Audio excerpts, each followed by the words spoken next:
Welcome to our simple life. আমি আপনাদের বন্ধু ঝুমা।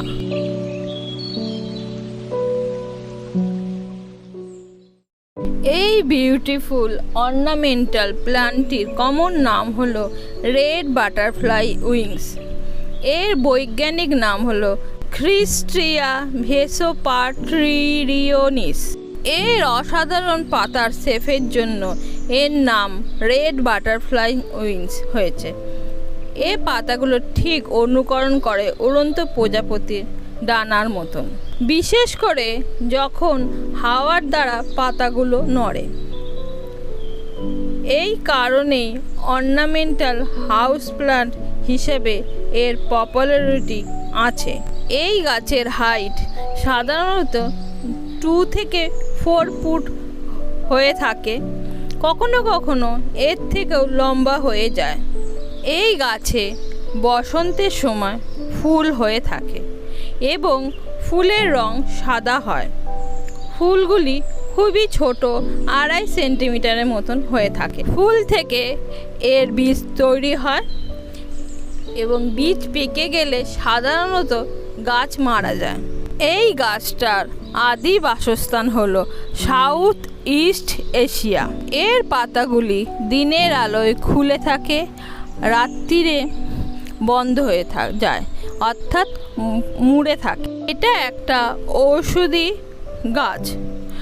দক্ষিণ পূর্ব এশিয়ায় বিভিন্ন জায়গায় টিবি, স্নেক বাইট ওষুধ হিসাবে ব্যবহার করা হয়ে থাকে। আমার এই গাছটির পাতার কালার হলো পার্পেল, তার মধ্যে ভেরিকেটেড। এছাড়া সবুজ পাতা বাটারফ্লাই উইংস দেখা যায়। তার বৈজ্ঞানিক নাম হলো ক্রিস্টিয়া ওবোকোডাটা। বন্ধুরা, এবার আমি এই গাছটার কেয়ার সম্বন্ধে কিছু তথ্য জানাবো। আর আমার ভিডিওটা আপনারা লাইক করবেন, আপনাদের বন্ধুদের সঙ্গে শেয়ার করবেন। আর কোনো কিছু জানার থাকলে বা বলার থাকলে অবশ্যই কমেন্ট করবেন। আর প্লিজ প্লিজ আমার চ্যানেলটা সাবস্ক্রাইব করবেন। এতে আমরা মোটিভেশন পাই নতুন নতুন ভিডিও আনার জন্য। এই গাছের জন্য হালকা ঝুরঝুরে মাটি করা দরকার, যাতে মাটিতে জল না জমে। আমি এই গাছের জন্য মাটি তৈরি করি মাটি, কোকোপিট, বালি, ভার্মিকম্পোস্ট বা গোবর সার সমান সমান পরিমাণ নিয়ে। মাটি তৈরি করার সময় অবশ্যই আপনারা ফাঙ্গিসাইড ব্যবহার করবেন 1/2 থেকে 1 চামচ। আর যদি আপনাদের কাছে ফাঙ্গিসাইড না থাকে তাহলে হলুদ গুঁড়ো ব্যবহার করবেন 1/2 থেকে 1 চামচ। ইনডাইরেক্ট আলো এই গাছের জন্য বেস্ট। কোনোভাবেই এই গাছ ফুল সানলাইটে রাখা যাবে না। ফুল সানলাইটে রাখলে এই গাছের পাতা পুড়ে যায়। এই গাছটিকে উজ্জ্বল আলোয় রাখতে পারেন, তবে গরমের সময় গ্রিন শেডের নিচে রাখলে এই গাছে সবথেকে ভালো থাকে। যারা ব্যালকনি গার্ডেন করেন তাদের জন্য এই গাছ খুব উপযোগী। এই গাছে বেশি জল লাগে না, বরং বেশি জল দিলে এই গাছ পচে যায়। তবুও গরমের সময় মে জুন মাসে ডেলি জল দিতে হবে, তা না হলে পাতাগুলো শুকিয়ে মুজড়ে যাবে। গরম ছাড়া অন্যান্য সিজনে সপ্তাহে 2 থেকে 3 দিন অন্তর জল দিলে এই গাছ ভালো থাকে। শীতের সময় আরও কম জল দিলেই হবে। এই গাছের পাতায় থ্রিপসের অ্যাটাক হয়ে থাকে। এর জন্য নিম তেল 5 ml এর সঙ্গে ডিশ ওয়াশ বা জেল 1 ml একসঙ্গে মিশিয়ে 1 লিটার জলে স্প্রে করলে থ্রিপস চলে যায়। এই গাছের রাসায়নিক কীটনাশক ব্যবহার করলে এর পাতার সুন্দর রূপ নষ্ট হয়ে যেতে পারে। এই জন্যই অর্গানিক হিসাবে নিম তেল ব্যবহার করাই উচিত। এই গাছের শেকড় পচে যাওয়ার প্রবণতা বেশি। এই জন্য আপনারা এই গাছে ফাঙ্গিসাইড ব্যবহার করবেন। আমি মাঝে মাঝে সাফ 1 গ্রাম 1 লিটার জলে মিশিয়ে গাছে স্প্রে করি, আবার অনেক সময় গাছের গোড়ায় ঢেলে দিই।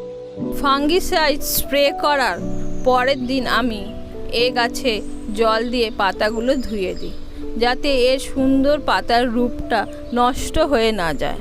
আপনারা যে কোনো স্প্রে সন্ধ্যের দিকে করবেন, যদি সন্ধ্যের সময় টাইম না হয় তাহলে ভোরের দিকে করবেন।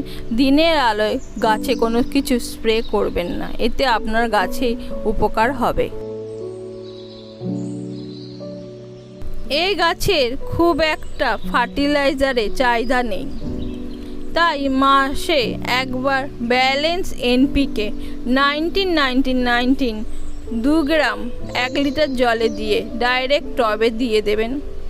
স্প্রে করবেন না, স্প্রে করলে এর পাতা সুন্দর রং নষ্ট হয়ে যেতে পারে। আমি মাঝে মাঝে সিউইড 3 ml 1 লিটার জলে মিশিয়ে এই গাছের গোড়ায় দিয়ে থাকি, এতে আমার গাছে পাতার রং আরও সুন্দরভাবে ফুটে ওঠে। বীজ ও কাটিং এই দুই দিয়েই এ গাছে নতুন চারা পাওয়া যায়। বসন্ত ও বর্ষাকালের সময় কাটিং রুট হরমোন লাগিয়ে পুঁতে দিলেই নতুন চারা পেয়ে যাবেন। এছাড়া এর ফুল শুকিয়ে যাওয়ার পর অনেক সিড হয়, সেই সিড থেকেই সহজে নতুন চারা পাওয়া যায়। এর আগে আমার কাছে এই গাছ ছিল এবং তার অনেকগুলো সিড হয়েছিল, সেই সিড দিয়েই এই গাছটা তৈরি করা হয়েছে। আর অনেকগুলো আরও গাছ তৈরি করেছিলাম, সেইগুলি আমি আমার বন্ধু গাছপ্রেমীদেরকেও উপহার করেছি। বন্ধুরা, আজকের মতন ভিডিওটা এখানেই শেষ করছি। আমার ভিডিওটা আপনারা লাইক করবেন, আপনাদের বন্ধুদের সঙ্গে শেয়ার করবেন। কোনো কিছু জানার থাকলে অবশ্যই কমেন্ট করবেন, বলার থাকলেও কমেন্ট করবেন। আর চ্যানেলটা প্লিজ সাবস্ক্রাইব করবেন। আপনারা ভালো থাকবেন, সুস্থ থাকবেন। বাই।